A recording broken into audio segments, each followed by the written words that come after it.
The idea of a law being passed from God to a prophet up on a mountain is also a very old motif. Moses is just another lawgiver in a long line of lawgivers in mythological history. In India, Manu was the great lawgiver. In Crete, Minos ascended Mount Dicta, where Zeus gave him the sacred laws, while in Egypt there was Meses, who carried stone tablets and upon them the laws of God were written. Manu, Minos, Meses, Moses.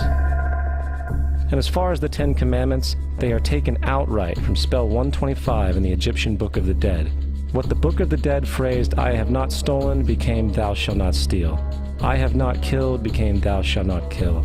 "I have not told lies," became "Thou shalt not bear false witness," and so forth.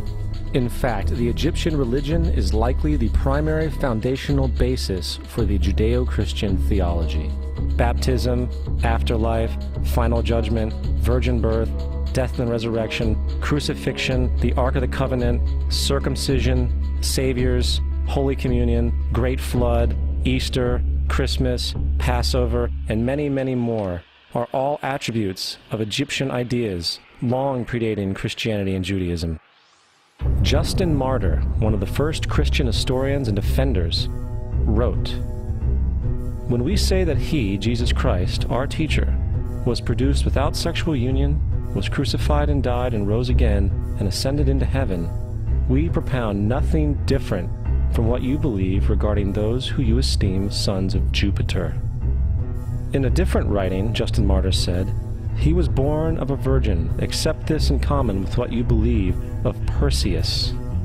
It's obvious that Justin and other early Christians knew how similar Christianity was to the pagan religions. However, Justin had a solution. As far as he was concerned, the devil did it. The devil had the foresight to come before Christ and create his characteristics in the pagan world.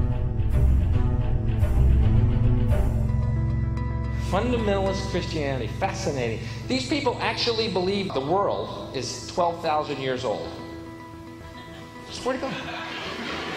I actually asked one of these guys, okay, dinosaur fossils. He says, dinosaur fossils? God put those here to test our faith.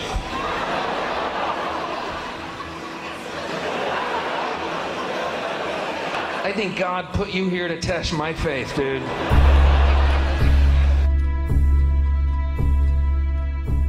The Bible is nothing more than an astrotheological literary hybrid, just like nearly all religious myths before it.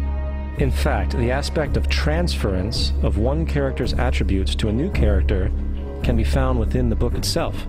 In the Old Testament, there is the story of Joseph. Joseph was a prototype for Jesus. Joseph was born of a miracle birth. Jesus was born of a miracle birth. Joseph was of 12 brothers. Jesus had 12 disciples. Joseph was sold for 20 pieces of silver. Jesus was sold for 30 pieces of silver. Brother Judah suggests the sale of Joseph. Disciple Judas suggests the sale of Jesus. Joseph began his work at the age of 30. Jesus began his work at the age of 30. The parallels go on and on. Furthermore, is there any non-biblical historical evidence of any person living with the name Jesus, the son of Mary, who traveled about with 12 followers, healing people and the like? There are numerous historians who lived in and around the Mediterranean, either during or soon after the assumed life of Jesus. How many of these historians document this figure? Not one.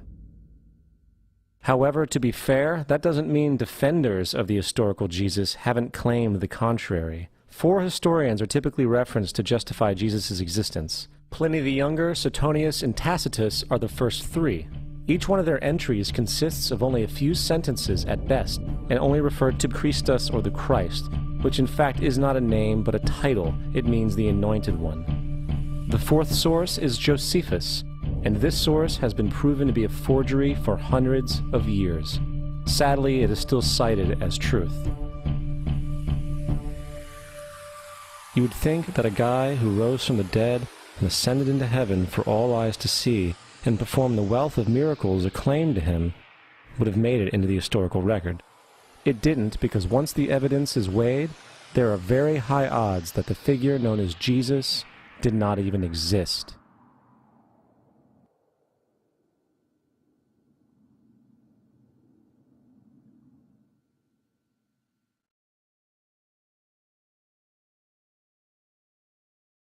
We don't want to be unkind, but we want to be factual. We don't want to cause hurt feelings, but we want to be academically correct in what we understand and know to be true. Christianity just is not based on truth.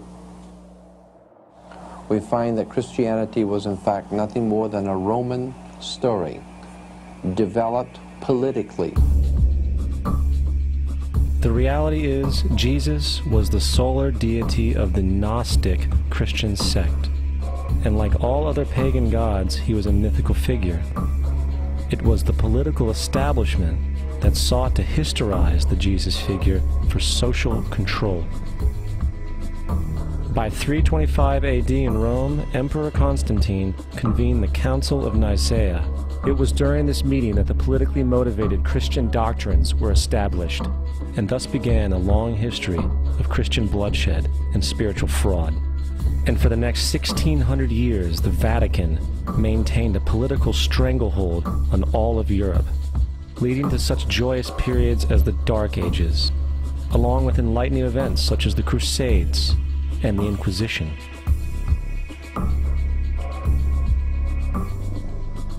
Christianity, along with all other theistic belief systems, is the fraud of the age. It serves to detach the species from the natural world, and likewise each other. It supports blind submission to authority. It reduces human responsibility to the effect that God controls everything, and in turn awful crimes can be justified in the name of a divine pursuit. And most importantly, it empowers those who know the truth, but use the myth to manipulate and control societies. The religious myth is the most powerful device ever created and serves as the psychological soil upon which other myths can flourish.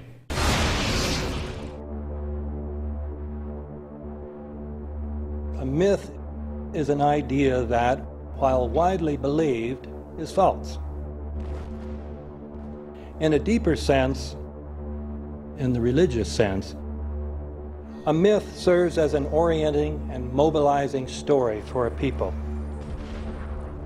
The focus is not on the story's relation to reality, but on its function. A story cannot function unless it is believed to be true in the community or the nation. It is not a matter of debate. If some people have the bad taste to raise the question of the truth of the sacred story, the keepers of the faith do not enter into debate with them. They ignore them or denounce them as blasphemers. It is wrong, blasphemous, and sinful for you to suggest, imply, or help other people come to the conclusion that the U.S. government killed 3,000 of its own citizens.